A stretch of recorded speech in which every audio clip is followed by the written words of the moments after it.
So Illinois, what have you seen from them and all their international guys and things like that? Yeah, obviously, very explosive offensive team. They can hurt you in a lot of different ways. Everybody shoots threes. Everybody's a good decision maker. They don't play through the post, but they will if you switch, or they just like a matchup. But more than anything, they just kind of take what the defense gives them, and they play. They put you in a lot of binds. Obviously, Wagler's a very good player, good with the basketball. Can hurt you in a lot of ways, but good spacing, good teaching. They know what they're doing. It's just one of those, games where you have to do a good job on the basketball. You can't get behind plays.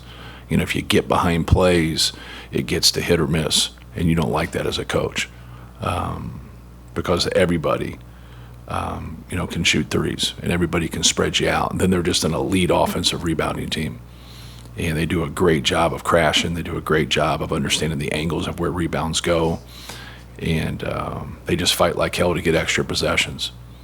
And I think that's where it starts with them is can you guard them? Can you box them out?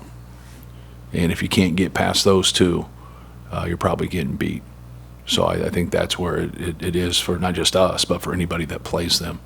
Like, don't beat yourself. Don't turn the basketball over. Try to flip it on them. Get on the offensive glass yourself. But at the other end, you got to make it difficult. They're going to make some shots. They're the number one offense in the country.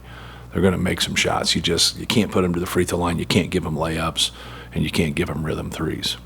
Easier said than done, because they're very efficient in what they do.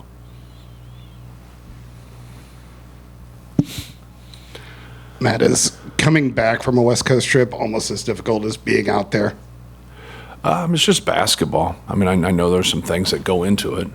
But you're doing your best to prepare for games out there. Then you're doing your best to help yourself from a mental and physical standpoint to get prepared for your next game. So there's some difficulties in it, but you're not. It's not overwhelming, right? It's people talk about us coming back last year, then having a tough second half of the season. It was still just put yourself in a good position, take care of business, play better. But you got to give Ohio State credit. They played better than we did in that second half. And you can look into it that way if you want to. And it's there. It's not something that's not there. I got you. But, it's also one of those mind over matter deals. It's like, how about we guard the guy in front of us? How about we get a rebound? How about we execute?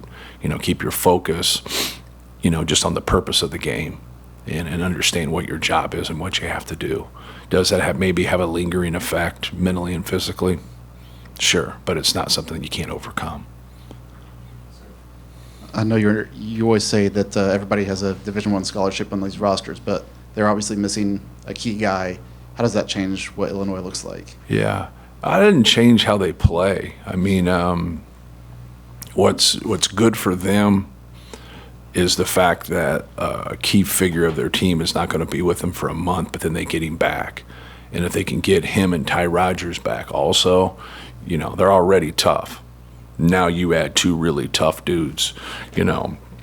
Boswell's just a complete player. He's a two-way player. He affects winning. He can guard anybody. He can score if you need him to. He can play make if you need him to. Just a winner right there. And Ty Rodgers is a tough dude, plays hard, rebounds. And so if I was Illinois, I'd be excited kind of where they're at, because now you got some guys. Sure, you want all your bullets in your gun, but now some guys are going to have to step up a little bit more and play a little bit more and, be more accountable. Everybody wants that role, right? And then when they get that role, man, it comes with more responsibility, but then they're going to get that punch in the arm 2 different times when he comes back and when Kylan comes back and Ty comes back. And so Illinois' got a complete team. If you look at certain teams, you're I wish a little bit here, wish a little bit there. With everybody healthy, they have a complete team. They have size, they have strength, great rebounding team, great passing team, great shooting team. Their defense is vastly improved. And so now that's the growth that you want. And obviously you want everybody healthy, but they have to feel really, really good, because at the end of the day, it's, where you're going to be in those last 2 weekends in March and that first weekend in April. And, they got a team that can do it.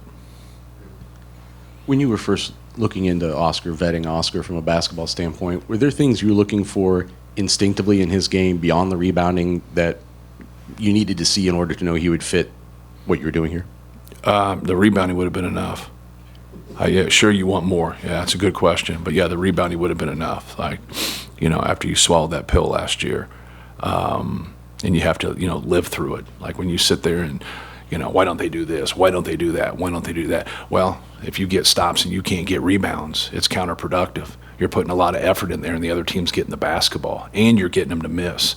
So, we would have pushed ahead just because every coach that's been around him, works hard, good guy, good teammate, tough, embraces the physicality of the game, one of the best rebounders in the country.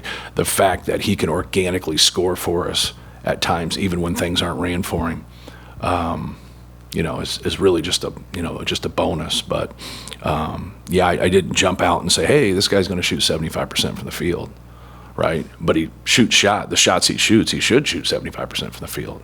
I played with a guy that led the nation in field goal percentage. When anytime anybody made a big deal about it, he'd be like, well, I shoot the ball from 3 feet. I should make it 80% of the time. But no, he's been everything we needed and more. He's been pretty turnover averse too. I mean, maybe especially for a big guy. Is there something about what he does that you think he keeps things simple? Yeah, he doesn't and it's. I also think it's a good thing. I used to say it about Grady Eifert is that when you don't get recruiting, you don't have that shit built up. No one told you how great you were in year 15. He was happy to play junior college basketball. Then he was happy to play at Washington State. Then he was happy to play at South Dakota State. Now he's happy to play at Purdue. He's been happy to play at every place he's been at. And I always say that I'm lucky to be the coach at Purdue. Purdue's not lucky to have me. And that has to leak over to your players. Our players are lucky to be at Purdue. Purdue's not lucky to have them. That's how you have to look at it from your perspective. Be grateful for the opportunity. He's one of those guys that's a non-recruited guy up until he was probably 21 years old, and so you're grateful. You're grateful for opportunities. You take it in, and, hey, whatever you need me to do, I'll do. And when you have that attitude, that trickles down, and that makes for great chemistry. You just give us kind of a postmortem on how you guys approached the two-man game with Dent and Bilodeau and what worked, what didn't work, what could have been better. Yeah. Well, you have to do your job. And so some of the cases we did our job and he hit tough shots. Other times, when you don't accurately do your job, you're going to have consequences with it. I thought G made a really good steal at the end of the first half, getting his hands up in ball screen D. We didn't always get our hands up to help that guy. All right. Sometimes when you go out and you high hedge, you got to get your butt to the sideline. When you get your butt out towards the baseline and it goes on, it's going to drag out now instead of stopping the dribbler, at that angle. Now you got to be able to read that, and then you got to have an emergency switch at that time if you didn't get a good read. But then we have a low guy that you saw a couple times during the game. When they did pop, that low guy would rotate and take that guy. Then the guy who hedged it would go to the rim. Then at times we didn't do that. And so when you look at it, when we did our job and then they scored, I always say that's on me.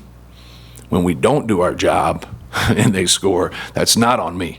That's on you. And so, you have to be able to have rules to what you're doing in ball screen D. Then you have to have rules when something goes awry. And then normally for us, our evacuation out of things is a switch. And now we don't like the matchups, but you didn't get anything off the action. So for them, to their credit, our number one thing was keeping Donovan Dent out of the paint. Because when he got in there, great things happened. When he didn't get in there, it was a better possession for us. We keep him out there at the end. We go there. We don't rotate out of it. Oscar handles it all, but we don't get our hands up in the play. We don't take it out and get a good angle on the ball screen. We don't evacuate, our situation and switch it. Now we have to rotate. We absolutely don't rotate. And so there's a gauge to it. Offensively, I think when you watch the game, and you're not have a great basketball background, you can see the progressions of a read, no different than the progressions of a read of a quarterback. A quarterback, you always say, hey, when this happens, that's a check down, throw the ball away. You know, I mean, that's just simple stuff when you're watching football. Well, basketball has reads too from an offensive standpoint, and everybody understands that a lot better because that's how we look at the game. But there's reads from a defensive standpoint, and at times we did a good job there, and at times we didn't. We just have to be more consistent. As a coach, you do things like when I called that timeout there late in the game, I didn't want what happened to be in play. They had him out of the action. They had him in the corner. And the one thing that happens there, and I didn't used to think this way, and I think this way now, is a lot of those possessions that get tight like they're at the end of the game, what ends up scoring, right, is that rebound. So I'm like, okay, I'm going to yank out one of our best rebounders here to match up better, but then we're not going to rebound better. So that was the thought in my mind there. But he was out of the equation. So we had Oscar with him, and he was in the corner. So they ran what we call stack action. They ran stack action, and they went to it. TK knocks it out. Now they hit the corner, and then they bring him into the action. It had nothing to do with the play, and they played. And so, like, you can think it 10 different ways. But, yeah, that's what happened. I don't know if you're scoring more directly off inbounds plays this year, but it feels like you are. How has Sasha kind of expanded and added some new wrinkles to calling the inbound? Yeah, he does a good job. He has a good feel. Gets us prepared going into the game. Sees what works that we do that'll work against that opponent. And if we don't feel good about it, then being able to adapt and adjust, going into the game. He does a good job. It helps when you have a really, really good inbounds passer like we do. That makes everything look good.